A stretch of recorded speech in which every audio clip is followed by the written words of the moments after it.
aqui eu acho que o Josias foi muito correto em colocar que não dá para ficar reagindo a cada declaração de Donald Trump ou a cada gesto dele, porque justamente existe uma tentativa, Fabiola, de inundar todos nós, isso por parte do governo americano é muito deliberado, de inundar de informações, uma espécie de passar a boiada. A gente sabe o que isso significa, né?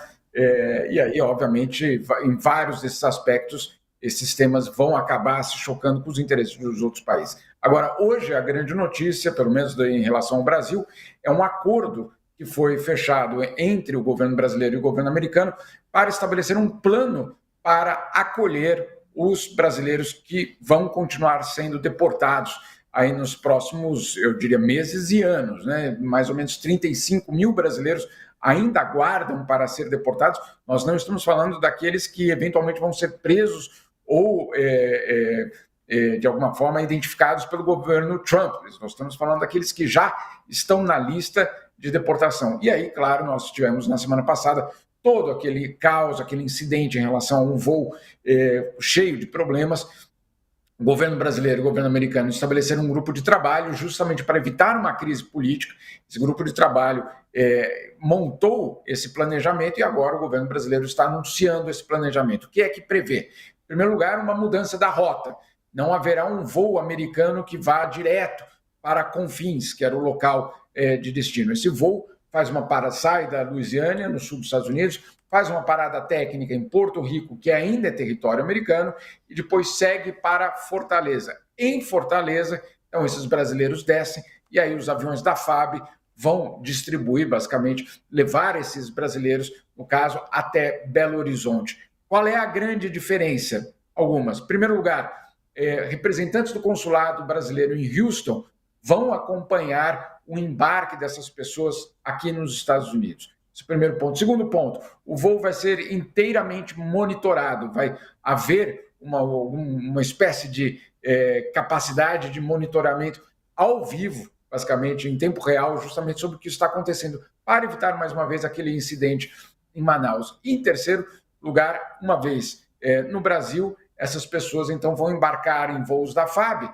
aí sim, sem algemas. Mas aí é a questão, né, Fabiola? Então, do lado americano, não houve nenhum tipo de concessão em relação ao uso de algemas no trajeto entre os Estados Unidos e Fortaleza. As algemas vão ser mantidas nos casos em que o governo americano acredite que seja necessário, ou seja, o Brasil não tem como impor, pelo menos por enquanto, a apuração que eu fiz mostra justamente que o Itamaraty continua falando sobre esse assunto com o governo americano, mas neste momento o governo americano não abriu mão do uso de algemas para as pessoas que ele considere que existe um risco de segurança. Portanto, as algemas continuam no voo entre os Estados Unidos e o Brasil. É importante essa história das algemas, porque também desperta muita curiosidade das pessoas aqui, né? Por que essas pessoas têm que viajar algemadas, né? O que não é também novo, né? Agora, a ideia, e parece que até é um pedido do próprio presidente Lula, para que quando o avião chegue em território brasileiro, essas algemas possam ser retiradas. Há possibilidade disso, ô Jamil? Quer dizer, quando o avião estiver já sobrevoando o território brasileiro, essas algemas possam ser retiradas? Olha, é por isso que o local de aterrissagem desse avião ficou em Fortaleza, justamente para que não haja um sobrevoo no território brasileiro num avião com brasileiros algemados. Então, esse foi, vamos dizer assim, o entendimento, mudar o destino, não fazer um voo que percorra, por exemplo, desde o norte do Brasil até Belo Horizonte, talvez 2 ou 3 horas de voo, ainda com essas pessoas algemadas. Então, o voo para em Fortaleza, justamente um dos primeiros pontos, vamos dizer assim, no norte do Brasil, para quem vem do hemisfério norte.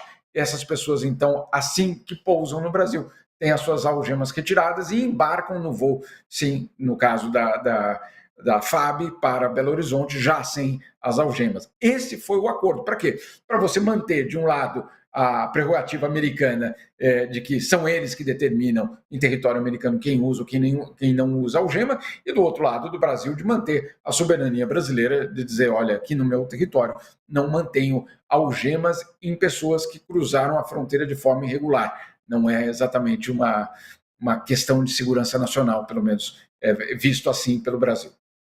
Falando agora sobre a faixa de Gaza, Jamil, vamos às novidades do dia, né? Eu acho que vale a atenção aí sobre as declarações de Israel nessa quinta-feira. O ministro israelense que se pronunciou falou que Israel está elaborando um plano de saída voluntária da faixa de Gaza para os palestinos. Chamou muita atenção a declaração dele, né? Ele falando assim que as pessoas, que esse plano vai incluir opções de saída através de passagens terrestres, arranjos especiais para saída por mar e ar, né? E aí, dando uma entrevista, inclusive, o próprio Benjamin Netanyahu também elogiou a proposta de Trump nessa manhã, numa entrevista, dizendo, eu quero dizer, o que está de errado com o plano dele, né, disse ele. O que está de errado no plano dele? Eles podem sair, podem voltar, podem se realocar, podem voltar, mas é preciso reconstruir Gaza, foi o que disse. E disse até, essa é uma boa ideia que eu ouvi, é uma ideia notável e acho que deve ser realmente perseguida, examinada, perseguida e realizada, porque acho que criará um futuro diferente para todos. Como é que você analisa aí essa postura de Israel, inclusive depois até de uma espécie de recuo da Casa Branca, né? Até queria saber como é que você entendeu a declaração de ontem da Casa Branca. Primeiro, Fabíola, em relação ao recuo. O recuo foi real. Na coletiva de imprensa da Casa Branca ontem, já não se falava numa realocação permanente desses palestinos para outro lugar no mundo ou para os países árabes. Aí a porta-voz foi muito cuidadosa de dizer, não, isso é temporário, nós nunca falamos permanente. Falou sim, nós acompanhamos a coletiva de Donald Trump, as duas no dia anterior, na verdade foram duas, uma no Salão Oval e depois uma coletiva de imprensa ao lado de Benjamin Netanyahu, e nas duas ocasiões Trump falou sim de uma realocação permanente.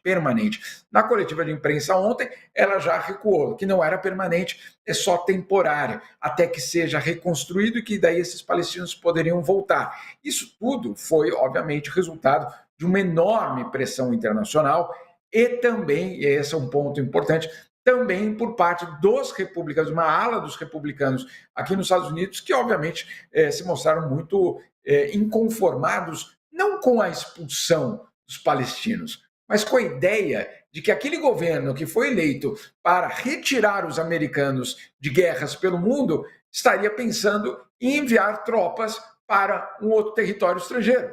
Né? Então, calma aí, a promessa de campanha não era ficar de fora desses conflitos, e agora, 2 semanas depois, nós estamos falando em chegar e desembarcar em um novo território. Então, Donald Trump recebeu, obviamente, um alerta interno, mas também um alerta internacional muito grande, a ONU dizendo que é ilegal, nós já conversamos sobre isso ontem, e aí o que há é uma espécie de recuo, ou pelo menos uma sintonia, vamos dizer assim, mais fina da mensagem.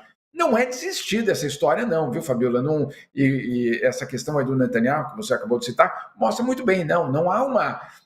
não, vamos desistir, desculpa aí, falamos errado. Não, o plano continua, ele só é, vamos dizer assim, sintonizado. Agora, Benjamin Netanyahu é de uma enorme hipocrisia ao dizer que não dá para morar em Gaza, como se aquelas bombas tivessem sido atiradas por uma entidade mística, né, fora do nosso controle, que todos os apelos pelo cessar-fogo não tivessem sido escutados, que todas as violações de direitos humanos, do direito internacional, ele foi indiciado por crimes de guerra e crimes contra a humanidade por parte do Tribunal Penal Internacional. Ele foi acusado por parte de entidades como a Anistia Internacional e Human Rights Watch, que não tem nada de, vamos dizer assim, comunista, etc. São entidades, inclusive, com sede, algumas delas nos Estados Unidos, dizendo que ele cometeu genocídio. Então, olha só, essa pessoa que está dizendo, não, de fato não dá para morar em Gaza.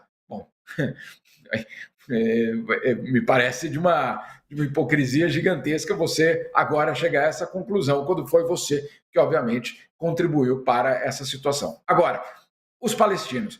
É dramático a situação, né, Fabiola? Porque, olha, de um lado você tem famílias que, claro, querem uma vida normal. Claro que querem sair de uma situação de absoluta angústia. Mas essas famílias sabem, e aí tem talvez um entendimento que a gente não tenha tão imediatamente uma compreensão, é de que eles cumprem uma função histórica, essa população naquele local. Eles sabem que se eles saírem dali, muito provavelmente jamais voltarão às terras palestinas, né? Não só em Gaza, mas também na Cisjordânia. Então, essas famílias sabem que eles vivem uma espécie de dilema entre a sua vida pessoal, a sua reconstrução como família, como casa, etc., mas do outro lado, sabendo que eles têm um papel histórico, e aí não é um exagero, é um papel histórico. A definição de uma família palestina de sair hoje do território palestino define a existência ou não da Palestina nos próximos 50 anos. Então, é obviamente uma decisão muito complicada, muito complexa. O que a gente ouve, obviamente, são os palestinos dizendo: essa é a nossa terra, nós não sairemos daqui. Bom, Israel anunciou hoje também a sua saída, acompanhou os Estados Unidos, né? E anunciou a saída do Conselho de Direitos Humanos da ONU. Qual vai ser o impacto disso, Josias? Como é que você vê essa postura de Israel acompanhando os Estados Unidos e não participando mais agora do Conselho de Direitos Humanos da ONU? Qual é o prejuízo disso? O prejuízo em primeiro lugar, simbólico, né? Mostra um desrespeito extraordinário por valores humanitários pelos dois países que estão agora metidos nessa contingência de reconstruir a faixa de Gaza, né? Então, os Estados Unidos já tinham feito, Israel, agora, é um prejuízo, como disse, simbólico, porque do ponto de vista prático, já estava claro que nem a Casa Branca, nem o gabinete do Netanyahu dão a mínima para direitos humanos, né? Então, estão formalizando algo que a realidade já mostrou que é um imperativo, né? E fica claro o desrespeito no instante em que a gente observa que na fase em que choviam bombas em cima de Gaza, fecharam-se todas as portas. Por determinação de Israel, passaram um ferrolho em todos os portões da faixa de Gaza. Agora, diante do imperativo da reconstrução, abrem-se todas as saídas por terra, por mar, por ar, porque querem os palestinos fora. Agora, deixa-se de considerar, Fabiola, a gente já mencionou aqui muito as reações de lideranças mundiais ao redor do planeta, inclusive do Lula. Todos os líderes relevantes do planeta se manifestaram contra essa maluquice do Donald Trump de fazer da faixa de Gaza uma Riviera do Oriente Médio. Mas é preciso considerar as reações ali, na vizinhança.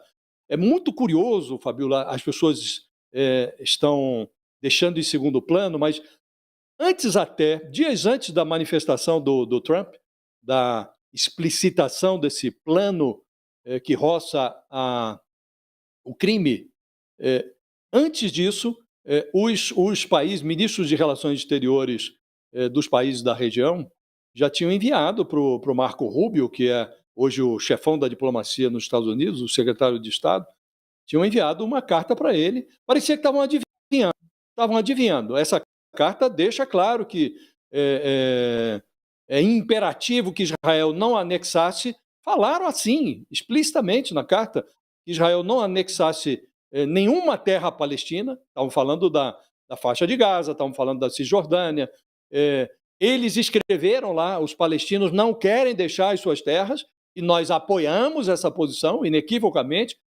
Manifestaram o seu apoio também à formação a fórmula dos dois estados e subscreveram essa carta enviada à Casa Branca os ministros de Relações Exteriores da Arábia Saudita, Jordânia, Emirados Árabes, o Catar, até o secretário-geral da OLP assinou a carta. E estão entre esses signatários Egito e Jordânia, que o Trump e o Netanyahu supõem, nos seus delírios, que recepcionarão graciosamente também os palestinos, que também supostamente sairiam voluntariamente da faixa de Gaza. Então é tudo uma maluquice que não encontra respaldo na realidade. Mesmo os vizinhos não respaldam essa maluquice. Então, diante desse cenário, a saída de Israel, dos Estados Unidos, do âmbito do organismo da ONU que cuida dos direitos humanos, isso é um asterisco diante do que nós estamos assistindo, né? Mas é preciso considerar que nem mesmo na região essa maluquice encontra respaldo, Fabiola. Bom.